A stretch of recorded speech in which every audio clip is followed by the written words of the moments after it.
Professor Vineet, भाई ये विचारधारा जो विपक्ष गढ़ने की कोशिश कर रहा है और एक नैरेटिव बनाने की कोशिश कर रहा है कि आरएसएस के बैकग्राउंड से ये विचारधारा आती है।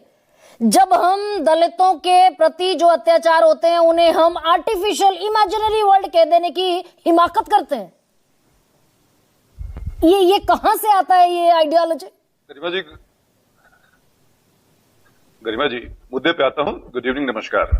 पहले सपा के भाई के बारे में बता दूं कि अपने गिरोबां में झांका नहीं जाता और हमारे जज्बातों की तलाशी लेते हैं आप। यही मुलायम सिंह यादव अपने समर्थकों को कहते हैं कि दलितों को मत पीटिए वरना हम प्रधानमंत्री नहीं बन पाएंगे। वीडियो है, गूगल पे सर्च कर लीजिएगा। दो बातें हैं गरिमा जी यहाँ पे। जो शब्द उन्होंने विक्टिमहुड यूज किया है, मैं उसका समर्थन नहीं करता हूं। अच्छा। लेकिन इन्होंने ये बिल्कुल गलत नहीं कहा है कि अश्वेत और जो दलित जो है, अश्वेतों का जो यूएसए में जो हाल होता था और दलितों का जो हमारा यहाँ हाल होता था, जब तक कि आप इनको समाहित नहीं करेंगे देश का समावेशी विकास नहीं होगा। कोई भी हमारे समाज सुधारक हो, चाहे ज्योतिबा फुले हो, आपके कर्पूरी ठाकुर हो, अंबेडकर जी हो। अंबेडकर जी ने तो किताब लिख दिया था ना, एनहाइलेशन ऑफ कास्ट सिस्टम। जाति प्रथा का अंत कैसे होगा जब एक दूसरे से हम मेल जोल नहीं बढ़ाएंगे, एक दूसरे से शादी ब्याह नहीं करेंगे, कैसे खत्म होगा? दूसरी बात, सुप्रीम कोर्ट ने भी टिप्पणी की है। माननीय जस्टिस सूर्यकांत जी ने कहा है कि अगर आप हॉस्टल अलग बनाते हैं तो कैसे एक दूसरे से मेल जोल बढ़ेगा? तो ये तो आप जो है कंपार्टमेंटलाइजेशन जो कर रहे हैं, इससे तो जाति प्रथा और बढ़ेगी।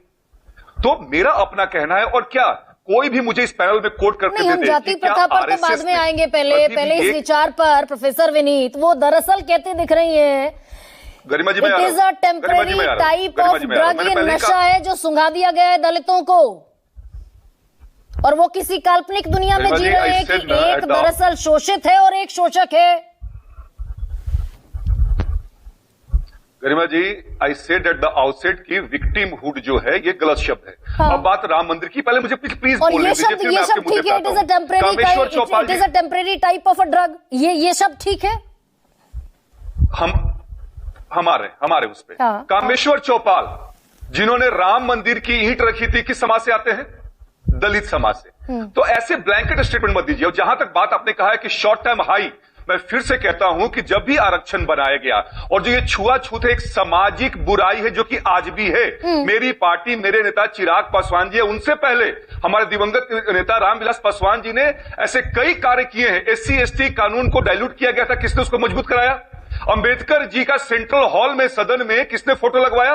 उस समय मनोज काका कुछ नहीं बोलेंगे। और सनातन की जीत केंद्रीय मंत्री प्रोफेसर विनीत, जो जातिगत भेदभाव रोकने के नाम पर यूजीसी रेगुलेशन बना, कोर्ट ने स्टे लगा दिया, सनातन की जीत बताते हुए कौन दिखा? केंद्रीय मंत्री गिरिराज सिंह। यानी अगर उसमें ओबीसी, एससी और एसटी जातिगत भेदभाव की कैटेगरी में यूजीसी ने डाल दिए तो वो तोड़फोड़ करने वाला बताते दिखे केंद्रीय मंत्री गिरिराज सिंह। तो कौन से सोशल जस्टिस की बात कर रहे हैं फिर आप? गिरिराज सिंह का बयान से मैं इत्तेफाक नहीं रखता हूं। वो बीजेपी के नेता है, मैं लोजपा रामविलास की पार्टी का प्रवक्ता हूं। केंद्रीय मंत्री है, जिस सरकार में आप बैठे हुए हैं उसी सरकार में वो भी कैबिनेट मिनिस्टर के तौर पर खड़े हैं। नहीं, इससे मतलब ये नहीं गरिमा जी, ऐसे बहुत से मुद्दे हुए हैं जिसमें कि हमारा जो लाइन है बीजेपी से अलग रहा है। हाँ। अभी लेटरल एंट्री की बात हुई थी, मैंने एससी एसटी की बात कही है। हमारे नेता ने बिल्कुल बखूबी से और जोरदार तरीके से इस बात का खंडन किया है कि छुआछूत कहीं भी हो, कोई भी समाज का अगर तबका हाशिए पे है तो उसको अंदर लाने के लिए, मुख्यधारा में जोड़ने के लिए हम लड़ाई लड़ेंगे, वो बर्दाश्त नहीं होगा। मतलब देश का दलित विक्टिमहुड और विक्टिम कार्ड खेलता है कि नहीं खेलता? नहीं खेलता है, बिल्कुल नहीं खेलता है। ये बिल्कुल रियलिटी है, ये फैक्ट है, और इसको हम लोग डाइल्यूट खत्म करेंगे। इसके लिए ही कानून बने, इसके लिए हर नेता, हमारी पार्टी के नेता इसमें लगे हुए हैं। Victimhood is not the right word, लेकिन जब तक अब पूरे समाज, और ये जो नशा सूंघा दिया गया है दलितों को, दलित दरअसल इस देश का नशा सूंघ कर बैठा हुआ है कि भाई वो शोषित हैं, हम शोषित हैं और वो शोषक हैं।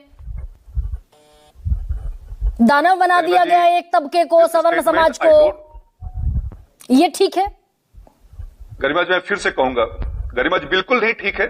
हमने कहा कि जहां भी शोषण होगा, और मैंने कहा कि आरक्षण भी दिया गया है, सामाजिक स्थितियों पर दिया गया है, जहां भी छुआछूत होगा, जिस तबके के साथ होगा, उसकी लड़ाई लड़नी होगी।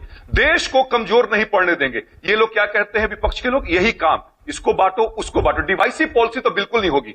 और इसीलिए उन्होंने जो कहा है वीसी महोदया ने, उनका ये शब्द होगा victimhood, this is not the right word. लेकिन जब तक आपस में मेलजोल नहीं बढ़ेगा, मुझे नहीं लगता है कि ये एक समान समाज बनेगा जिसमें कि समता हो, जिसमें कि कोई भी भेदभाव नहीं हो, कोई भी पक्षपात नहीं हो। भाई समता समिति में तो ऐसे ही दरअसल वाइस चांसलर्स को डी फैक्टो हेड भी तो बना दिया गया ना।